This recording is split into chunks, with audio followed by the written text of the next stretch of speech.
आज हमारी अनु का बर्थडे है, हम उसे विश भी नहीं कर सकते ईशान। पापा की वजह से ना तो हम उसे कॉल कर सकते हैं ना वो हमें कॉल कर सकती। बहुत मिस करते हैं हम उसे। उसके बर्थडे वाले दिन भी हम। अच्छा एक बात बताओ, उसका बर्थडे कैसे सेलिब्रेट करती थी? I mean, कुछ ट्रीट शीट तो देती होगी ना उसे? हाँ,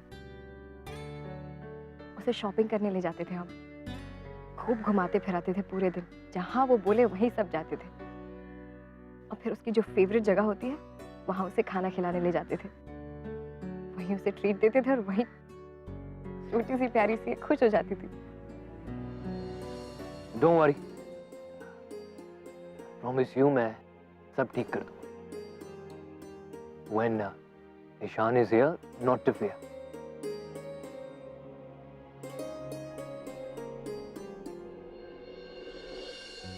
हम मैसेज करें ईशान जी को? नहीं, हम क्यों करें? वो खुद तो भूल से भी एक कॉल ना कर सकते और ना ही एक मैसेज कर सकते।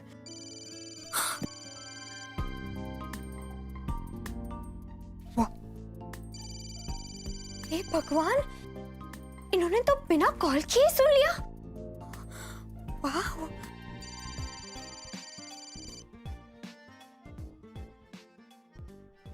Hello. Hi Anu, happy birthday. Thank you so much Ishaan ji. वैसे अब तक आपने हमें कॉल क्यों नहीं किया? भूल गए थे ना आप? नहीं, एक इम्पोर्टेंट काम में बिजी था, पर तुम मिलो फिर बताता हूँ। ठीक है, कोई नहीं। अब एक काम करो, जल्दी से सदर बाजार के मेन मार्केट वाले स्टॉप पे मिलो, मिल के सारी बातें करते हैं। Okay okay, bye bye.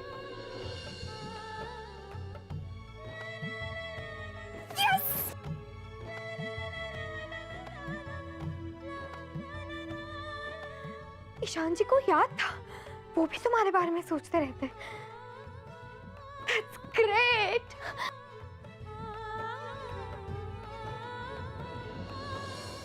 अगर आपने किसी और के नाम प्रॉपर्टी नहीं की तो आपकी प्रॉपर्टी का पूरा जायजा असेसमेंट किया जाएगा और असेसमेंट के बाद जितनी भी प्रॉपर्टी होगी उसका 50%, in fact more than 50%, not a Penney, less than 50%, वो उर्मी आपके हाथ से यूं छीन के ले जाएगी और आप कुछ नहीं कर पाएंगे। अरे इतनी बड़ी दुनिया है सम्राट जी, इस दुनिया में कोई एक इंसान तो होगा जिस पे आपको आंख बंद करके विश्वास होगा। बस आंख बंद करके सब कुछ उस आदमी के नाम कर दीजिए। यहां आपका डिवोर्स हुआ, वहां सब कुछ दोबारा अपने नाम करवा लीजिएगा। बस ये सॉल्यूशन। इतना बड़ा परिवार है आपका, आपकी माताजी, पिताजी, बहन, भाई, अरे कोई तो होगा ना। निरंजन साहब, पैसा देख के अच्छे अच्छों के रंग बदल जाते हैं। ना बाप बड़ा ना भैया, सबसे बड़ा रुपया। पता लगा मैंने कुछ कर दिया, कोई पलट गया, मैं तो गया ना काम से। कहाँ फंस गया है यार, किन चक्रों में फंस गया हूं मैं। ये सब उर्मी की वजह से, मैं छोड़ूंगा इसे फिर से। बस यही पूरी जिंदगी में साल किसी ने मुझे इतना परेशान किया जितना इस औरत ने कर दिया। गलती कर दी शादी करके, किस्मत मारी गई थी, थोड़ी हुई थी किस्मत मेरी। I hate her, I am telling you, I hate हर।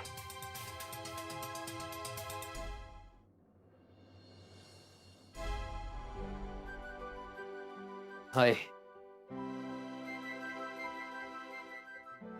ईशान जी, एक बात पूछे आपसे? आपको हमारा बर्थडे याद था ना? फ्रैंकली स्पीकिंग मुझे याद नहीं था, पर तुमने भी कभी नहीं बताया। मुझे तो आज उर्मी से पता चला कि तुम्हारा बर्थडे है। दीदी कैसी है दीदी? और शौर्य कैसा है? रिलैक्स, शौर्य बिल्कुल ठीक है, फुल ऑन रॉकी। पर उर्मी थोड़ी सी परेशान है, वो कोर्ट केस को लेकर। दीदी का केस शुरू हो गया? हाँ, आज ही शुरू हुआ है एंड का केस मैं हैंडल कर रहा हूँ। Oh, that's great. पर कैसा ना ईशान जी, जब दीदी को उनके ही परिवार की सबसे ज्यादा जरूरत है, हम में से कोई भी उनसे बात तक नहीं कर रहा। हम उर्मी के साथ घर वालों का साथ ना देखकर तकलीफ तो मुझे भी बहुत होती है, पर क्या कर सकते हैं। मैं कौन हूँ घर के मामले में बीच में बोलने वाला। ईशान जी, आप दीदी के साथ हो और उनकी मदद भी कर रहे हो, उसके लिए thank you so much.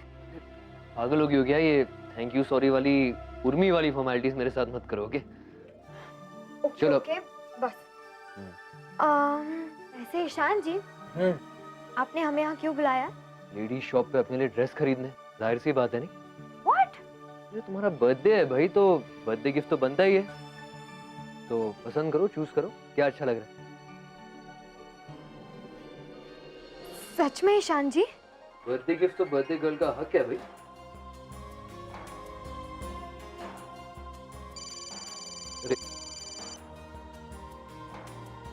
Anu, just excuse me for a second, एक जरूरी फोन कॉल है। या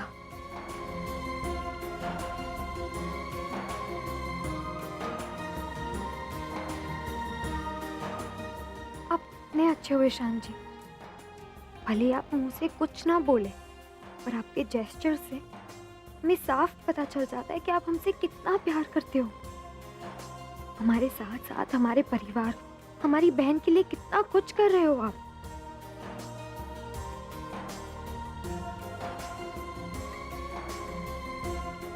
ईशान जी, I really love you, and I know that you also love me.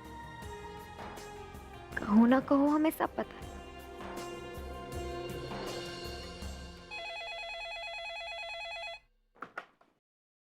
Hello.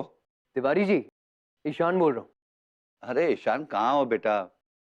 अभी उर्मी भी तुम्हारे बारे में ही पूछ रही थी। तिवारी जी, मैंने आपको यही बताने के लिए फोन किया है कि मुझे देर हो जाएगी। वो एक्चुअली कल की हियरिंग के प्रिपरेशन में लगा हूँ, थोड़ा टाइम लग सकता है मुझे। आप लोग प्लीज मेरी चिंता ना करिए, खाना वाना खा के सो जाइए। ठीक है बेटा, लेकिन अपना ख्याल रखना बच्चे। जी आप भी। Thank you, good night. क्या कहा ईशान ने तिवारी जी? कह रहा था कि केस की तैयारी कर रहा है, आने में थोड़ी देर हो जाएगी। हमें भी केस को लेकर बहुत टेंशन हो रही है। कल का दिन बहुत ज्यादा इम्पोर्टेंट है। शौर्य को लेकर बहुत टेंशन हो रही है हमें। ईशान भी केस पे ही काम कर रहा है ना, और भरोसा करो तुम केस जीत जाओगे। मम्मा, आप क्यों चिंता कर रही हो? अंकल बहुत स्मार्ट है, उन्हें कोई हरा नहीं पाएगा। वो भी मुझे गेम में हारने नहीं देते। देखिएगा, आपको भी हारने नहीं देंगे। देखो, बच्चे को भी कितना विश्वास है कि तुम ही जीतोगी, और फिर उर्मी अगर भगवान ने उसे यहाँ भेजा है तो कुछ करने के लिए ही भेजा है, इसलिए उस पर भरोसा रखो। कल की हियरिंग के लिए हमारा कितना जी घबरा रहा है, हम किसी को कैसे बताएं? हे भगवान, सब ठीक कीजिएगा आप।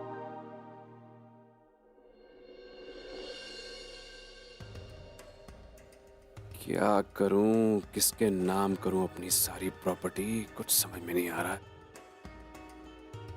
मेरे घर में सब अजगर की तरह सुस्त दिखते हैं, पाए तो सब कुछ निकल जाए लोग। आई सम्राट बेटा, क्या हुआ? क्या सोच रहे हो? हाँ, इतना परेशान तो तुम हमें कभी नहीं दिखे। क्या बात है? मेरे लॉयर ने मुझे कुछ कहा है। मुझे अपनी सारी प्रॉपर्टी, सारा पैसा कुछ समय के लिए किसी और के नाम करना पड़ेगा। ये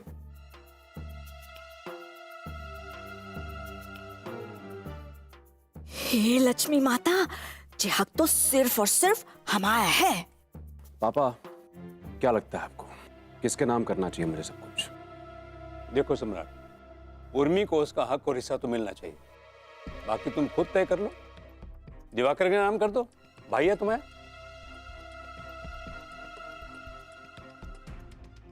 इनके नाम कर दिया मैंने सब कुछ, पता लगा कल को मुकर गए, वापस देने के लिए मना कर दिया, फिर तो मैं तो बेमौत मारा जाऊंगा भाई। तो ये पॉसिबल नहीं है, ये महाभारत हो जाएगी घर में। तुम्हारे पैसों पर ऐश करने का शौक नहीं है हमें सम्राट, और ना इस मामले से दूर रखो यार, माफ करो हमें। सही कह रहा है। हाँ, भाई भाई में लड़ाई करवाओगे का? हाँ? एक काम कीजिए, उर्मी को ही दे दीजिए, देना पड़े तो। समझ लीजिए घर में डाका पड़ गया। यार चुप रहिए यार, आप प्लीज चुप रहिए। क्यों दूंगा उस चुहिए को मैं? एक पैसा नहीं दूंगा मैं उसे। अरे बिल्कुल सही कह रहे हो बेटा, एक कौड़ी मत देना उसको तुम। हाँ, कहाँ फंस गया यार, पता नहीं किसके नाम करूं। कोई है ही नहीं इस घर में, किसके कोई है ही नहीं, ट्रस्टवर्दी आदमी नहीं है इस घर में। बेटा, देख लो फिर कौन बचा है? कौन तुम्हारा शुभ चिंतक है? कौन तुम्हारे सही में गलत में हाँ मिलाता है? मतलब सब ले दे के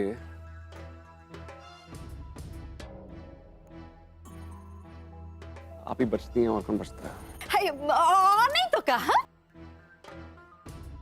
पर मुझे भरोसा आप पे भी नहीं है, रत्ती भर नहीं है, समझिए आप। तो कोई चारा नहीं है मेरे पास। मेरी बात सुनिए, आप ध्यान से सुनिए मेरी बात। अगर कोई गड़बड़ी हुई माते, कोई गड़बड़ी हुई तो आपकी खैर नहीं। भूल जाऊंगा मैं कि आप मेरी माँ हैं, समझी? ऐसा काहे बोल रहे हो बेटा? हम तो सब कुछ ना तुम्हारी अमानत समझ के संभाल के रखेंगे, शिकायत का मौका नहीं देंगे हम तुमको। हाँ बाप रे बाप, यानी जल्द ही सम्राट की पूरी मिल्कियत की मालकिन हम होंगे?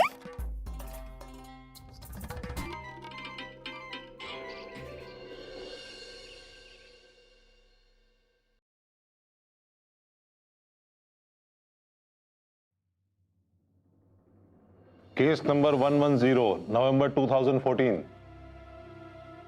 अदालत की कार्रवाई शुरू की जाए। Thank you my Lord. My Lord, जैसे कि मैंने आपको पिछली हियरिंग में बताया था, मेरी मुवक्किल मिसेस उर्मी सिंह राठौर का 5 साल का बेटा है मास्टर शौर्य सिंह राठौर। यानी मास्टर शौर्य की उम्र 7 साल से कम है। इस एज ब्रैकेट के बच्चों की सबसे ज्यादा अहम जरूरत क्या है? माँ। माँ का प्यार, माँ का साथ, माँ की परवरिश। और मेरी मुवक्किल ने हमेशा अपने बच्चे को बहुत अच्छी परवरिश और उम्दा माहौल दिया। माय लॉर्ड, बच्चा आज भी अपनी माँ के साथ रहता है और वो खुद अपनी माँ के साथ ही रहना चाहता है। आज मैं अपनी मुवक्किल की सारी कंडीशंस और डिटेल्स प्रेजेंट करके अदालत से विनती करता हूँ कि वो मास्टर शौर्य के बेहतर भविष्य के लिए उनकी कस्टडी उनकी माँ को ही सौंपे। That's all my lord. Thank you. I object your honour. क्या बात है मिस्टर ईशान, अदालत में आपने क्या कमाल की स्पीच दी है। No seriously, fabulous, awesome. अब मैं अदालत के सामने इस लिखी हुई स्क्रिप्ट के पीछे की असलियत बयां करने वाला हूं। मैं मानता हूं कि सम्राट सिंह राठौर और उर्मी राठौर के बेटे की उम्र 7 साल से कम है।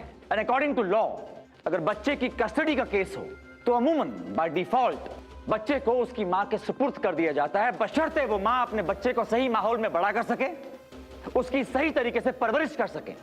मुझे बहुत ही अफसोस के साथ ये कहना पड़ रहा है your honour that not miss Urmi. Miss Urmi बच्चे को ना तो सही माहौल में बड़ा कर सकती हैं और ना ही सही परवरिश दे सकती हैं। वो इसीलिए कि मिस उर्मी बच्चलन है, कैरेक्टरलेस हैं। इनका ध्यान अपने जायज बच्चे की तरफ कम और अपने नाजायज रिश्ते की तरफ ज्यादा है योर ऑनर।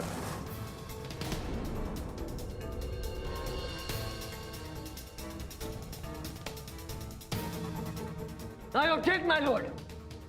मेरे साथी वकील किसी औरत पे ऐसे बेबुनियाद और घटिया इल्जाम नहीं लगा सकते। योर ऑनर, अगर मैंने मिस उर्मी पे नाजायज रिश्ता रखने का इल्जाम लगाया है तो जाहिर सी बात है मेरे पास उसे साबित करने के लिए सबूत भी होगा। योर ऑनर, अब मैं अदालत के सामने मिस उर्मी के नाजायज रिश्ते का खुलासा करने वाला। योर ऑनर, वो इंसान जिसका मिस उर्मी के साथ नाजायज रिश्ता है वो कोई और नहीं, वो इंसान जो मिस उर्मी का बेस्ट फ्रेंड है, वो इंसान जो मिस उर्मी का केस लड़ रहा है, वो आदमी है मिस्टर ईशान।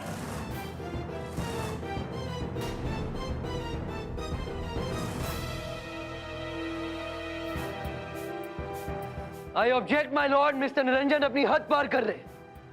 मिस्टर निरंजन, आपके पास इस बात का क्या सबूत है? सबूत है योर ऑनर, और इसी बात को साबित करने के लिए मैं ज्योति हॉस्पिटल की एक नर्स सुमन को कटघरे में बुलाने की इजाजत चाहूंगा। Permission granted. नर्स सुमन हाजिर हो। योर ऑनर, ये है ज्योति हॉस्पिटल में काम करने वाली एक नर्स, इनका नाम है सुमन। सुमन, एक बात बताइए, आप उर्मी सिंह राठौर को कैसे जानते हैं? करीब 3-4 महीनों से इनका ट्रीटमेंट हमारे यहाँ ही चलता है। क्या मैं जान सकता हूं कि क्या ट्रीटमेंट चल रहा है? ये प्रेग्नेंट थी। Point to be noted your honour. Miss Urmi pregnant थी। मिस सुमन, जाहिर सी बात है जब ये ट्रीटमेंट करवाने आती होंगी तो रिकॉर्ड्स में हस्बैंड का नाम तो होगा ही। क्या आप जानती हैं इनके हस्बैंड कौन है? Mister Ishaan Sinha, Mr Ishaan Sinha.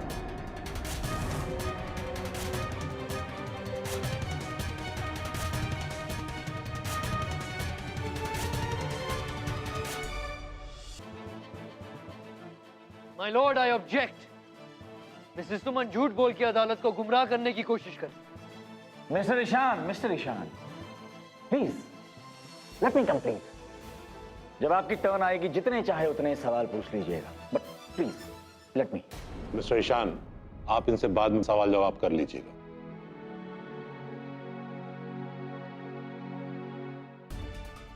सुमन, एक बात बताइए, आप ये बात इतने दावे के साथ कैसे कह सकते हैं?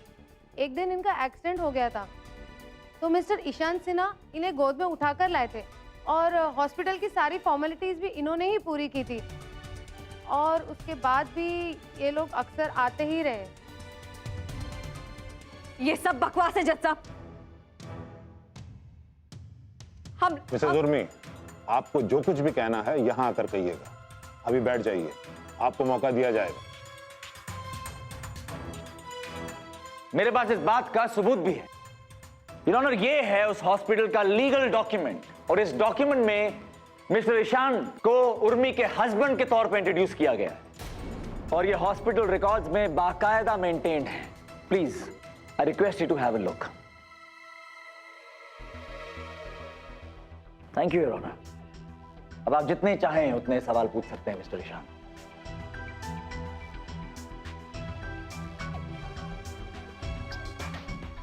मिसेस सुमन, आपने अभी कहा अदालत में कि मैं मिसेस उर्मी सिंह राठौर के साथ कई बार उनके चेकअप के लिए आया हूं आपके अस्पताल। तो जाहिर सी बात है हम कई बार मिले होंगे। तकरीबन कितनी बार मिले हैं?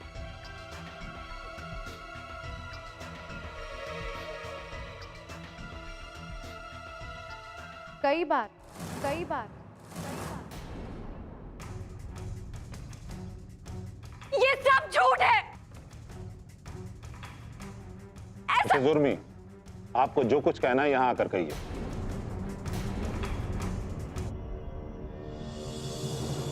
जज साहब, हम सिर्फ एक बार ईशान के साथ हॉस्पिटल गए थे, वो भी हम खुद बेहोशी की हालत में थे, हमें नहीं पता था। इसके बाद ना तो हम कभी किसी के साथ कहीं गए हैं और ना ही जांच कराने के लिए ईशान के साथ कभी आए थे हॉस्पिटल। मिस उर्मी सिंह राठौर, आप और मिस्टर सम्राट डिवोर्स के लिए लड़ रहे हैं। कुछ महीनों से एक दूसरे से अलग रह रहे हैं। आप दोनों के बीच बातचीत भी नहीं है, तो फिजिकल इंटीमेसी होने का तो सवाल ही नहीं उठता। अब अगर आप दोनों के बीच में कोई शारीरिक संबंध है ही नहीं, तो मिस उर्मी आप प्रेग्नेंट कैसे हो गई? ये देखिए जज साहब, ये देखिए आप, चरित्रहीनता का इससे बड़ा नमूना क्या होगा मुझे बताइए आप। ये इसी के बच्चे की मां बनने वाली है। ये घटिया नीच बच्चलन औरत ये मेरे बच्चे को क्या पालेगी आप मुझे बताइए। पॉसिबल नहीं है भाई, अपने जैसा बना देगी उसे। ये कैरेक्टरलेस औरत। बकवास बंद कीजिए सम्राट जी। चुप करिए आप। बच्चा ईशान का नहीं, आपका था। आपका था।